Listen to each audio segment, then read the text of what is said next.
Hello viewers, today I am back with King Lear, Shakespeare's King Lear, and I intend to speak on simulation of schizophrenia in Poor Tom and Lear's madness.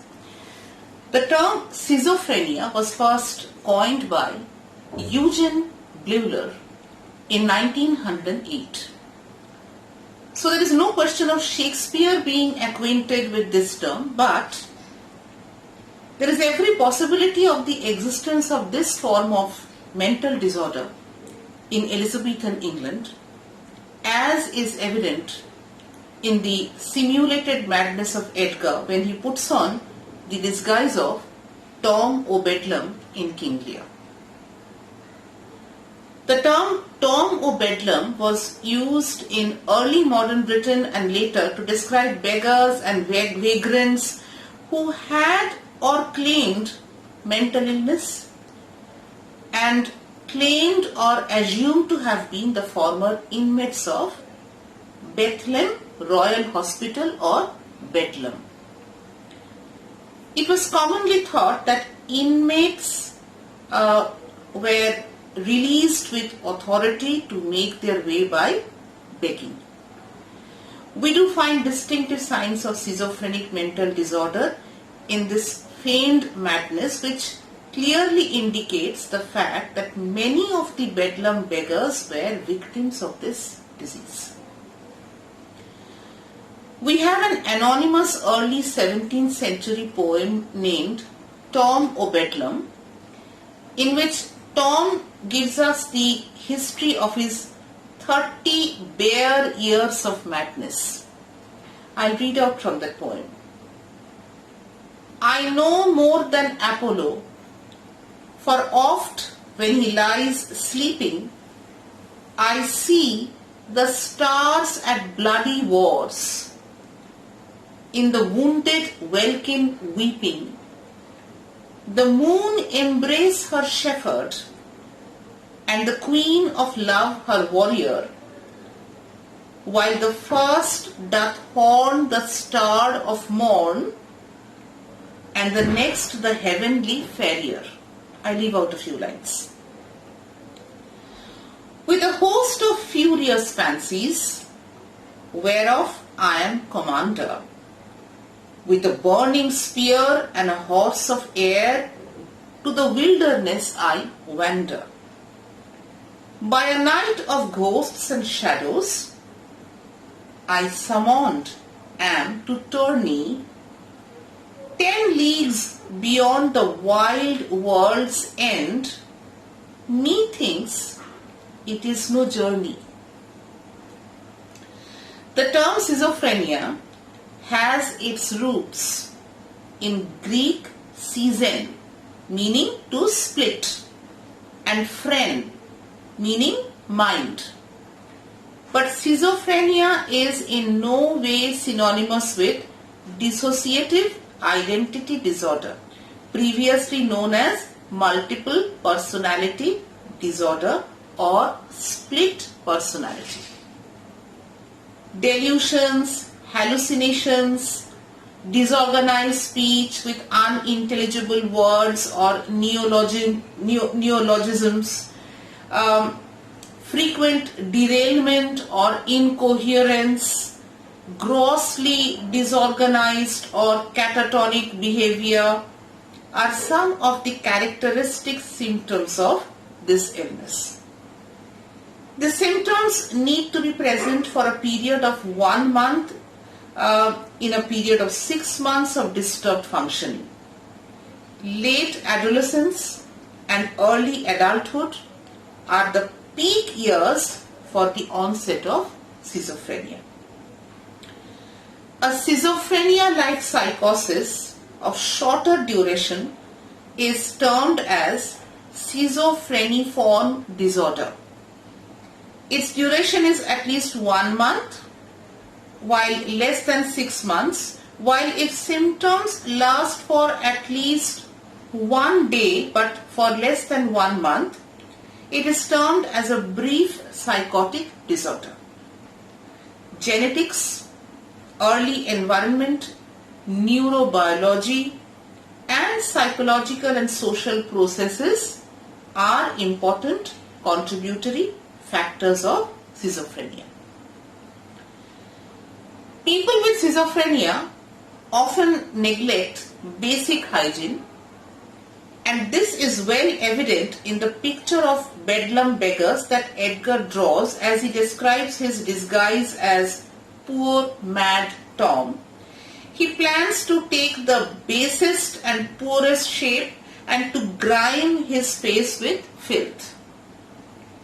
We then learn of the bedlam beggars who with roaring voices strike their numbed and mortified bare arms, pins, wooden pricks, nails, sprigs of rosemary. We get instances of deliberate self-harm in these lines. Poor Tom eats the swimming frog, the toad, the tadpole, the wall-newt. When the foul fiend rages, eats cow dung for salads.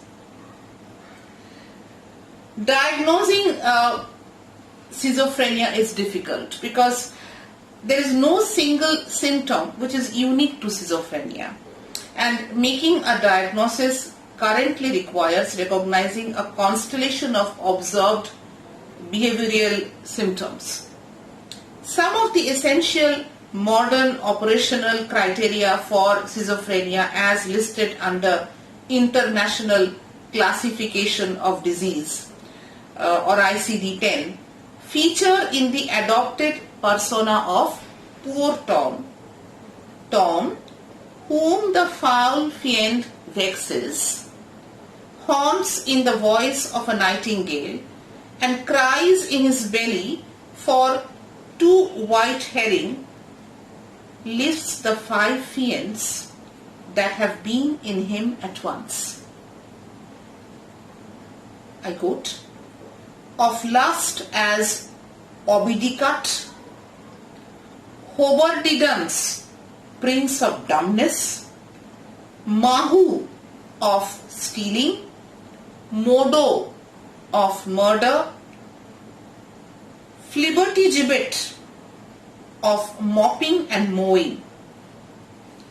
These paranoid ideas can be related to delusions of control or persecution, or the hearing of hallucinatory voices coming from some part of the body.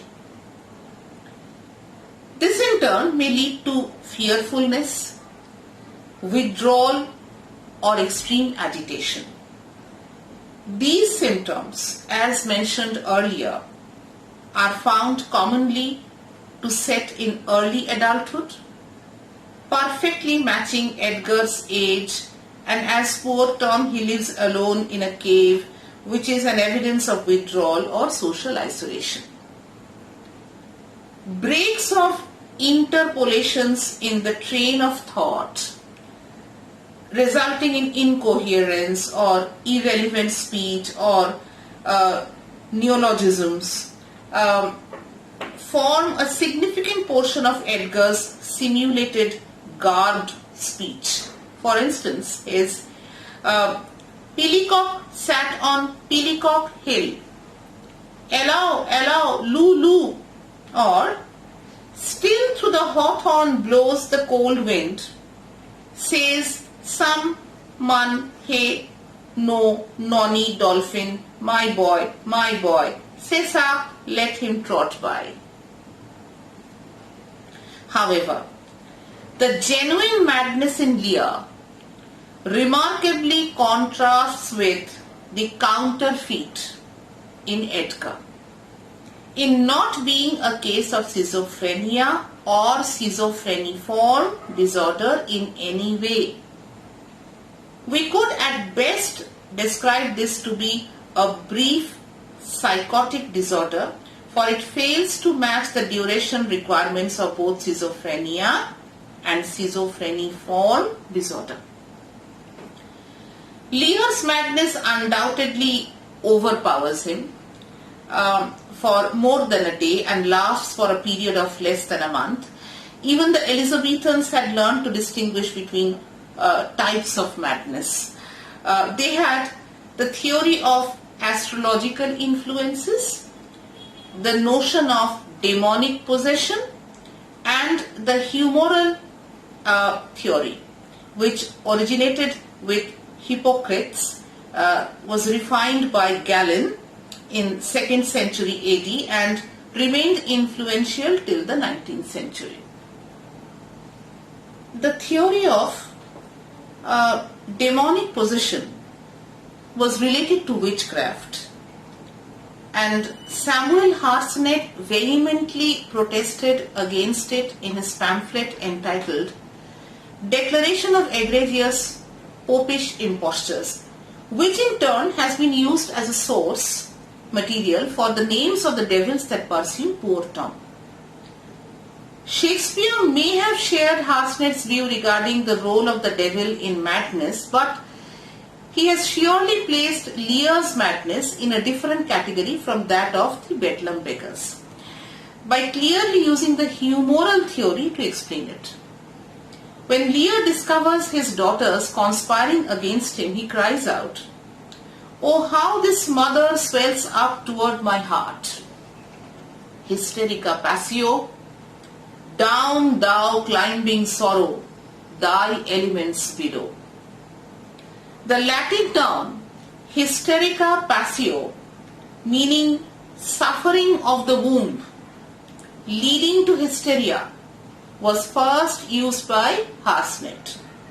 According to him, men who suffered from this condition described it as a wind that arose from the bottom of the abdomen and proceeding with a great swelling caused a very painful colic in the stomach and extraordinary giddiness in the head.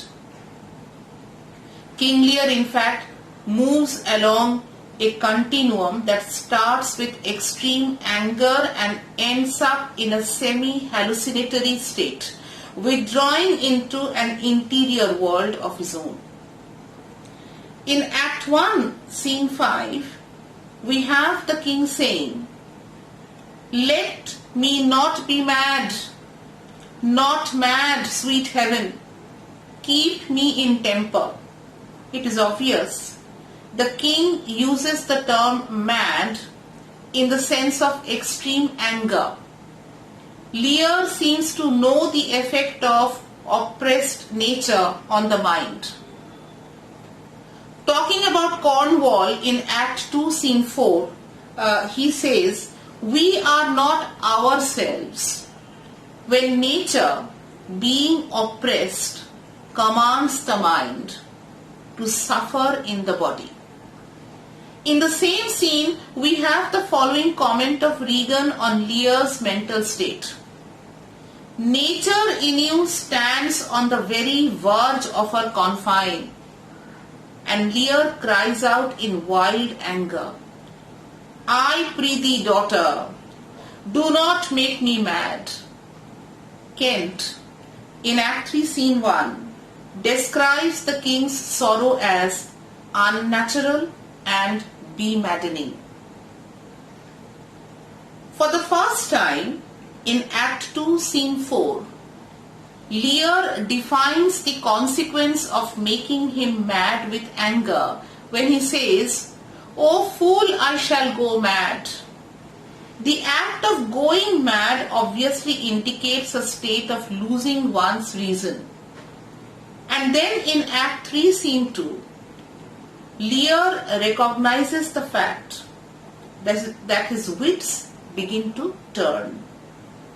Lear describes the tempest that rages in his mind in Act 3, Scene 4. "The tempest in my mind doth from my senses take all feeling else save what beats there." And soon he loses connection with external reality as his emotions turn inward, concentrating solely on the wickedness of his daughters. Being oblivious of the fact that he is with Edgar and the fool. Lear, the unaccommodated man, tears off his clothes and thereby rejects the trappings of civilization.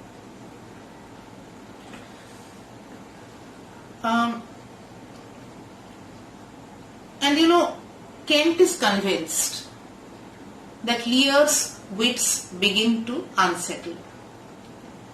In Act 3, Scene 6, Lear holds an imaginary trial of his daughters in a semi-hallucinatory state. Kent comments that Lear's wits are gone. However, Edgar discovers reason in Lear's madness in Act 4, Scene 6. And when Lear himself says in Act 4, Scene 7, I fear I am not in my perfect mind, his ability to recognize his imperfection indicates his movement towards perfection. This self-awareness that comes after the restorative sleep confirms the awakening of his reasonable self. In the same scene, the phase of psychotic disorder wears away as the doctor finds Lear coming out of the loss of reason. The great rage you see is killed in him. The acute stage of Lear's madness therefore roughly spans from Act 2, Scene 4 to Act 4, Scene 7. We hear a storm at a distance as Regan and Gondrel shut their doors on Lear. The entire third act has the stormy night and mainly the heat as its setting. We are in a room in Gloucester's castle in Act 3, Scene 3 and in Act 3, Scene 4. And after Lear is brought in a farmhouse adjoining Gloucester's castle, Edgar reminds us that the night has still more in store for us. What will happen more tonight? Safe escaped the king. Lear leaves for Dover that very night. Act 3, Scene 7 takes us to the day that follows the stormy night, for we see the imprisonment and horrific blinding of Gloucester done with little delay after the escape of the king. Act 4, Scenes 1 and 2 deal with happenings of the same day. Edgar meets blind Gloucester on the heath and a messenger brings the news of the death of the Duke of Cornwall, slain by a servant when he was trying to put out the other eye of Gloucester. In Act 4, Scene 3, we are in a French camp near Dover where Lear has already arrived. We also know that the British troops are marching towards Dover. In the next scene, Cordelia sends her attendants to search every acre of the high-grown field adjoining the camp for mad Lear, and within hours they find him, about which we are told in Act 4, Scene 6. In Act 4, Scene 7, Lear awakes from his long sleep and meets Cordelia. These events cannot span for a period of more than 10 days, considering the hasty journey from Gloucester in southwest of England to Dover in southeast of England, a distance of roughly 265 kilometers. If we go by Elizabethan categorizations, it is clearly not a case of demonic possession. The nature of hallucinations, delusions and illusions of poor Tom, or rather the ones he imitates, clearly differs from Lear's. Even in his extreme states of withdrawal, there is an undertone of meaning in what Lear says, and though he jumps from one subject to another, a subconscious associative connection can be discovered in his words. Lear is proud, vain, subject to flattery, hasty in action, and choleric in temperament at the beginning of the play, but his mind is in no way unsound. Things make him mad with wild anger, and the continued severity of the imposed stress leads to his going mad at a later stage in the play. Edgar as Poor Tom does not sound nonsensical when he speaks like a moralist attempting to give us a portrait of his past vile life, the consequences of which he is suffering at present. He was false of heart, light of ear, bloody of hand, hog in sloth, fox in stealth, wolf in greediness, dog in madness, lion in prey. This obviously has reference to the contemporary convention of considering a case of demonic possession to be a consequence of moral degradation. He is not only simulating bedlamites, but also representing the contemporary response to such a mental disease. I hope you will enjoy this short exposition. We'll meet very soon. Take care.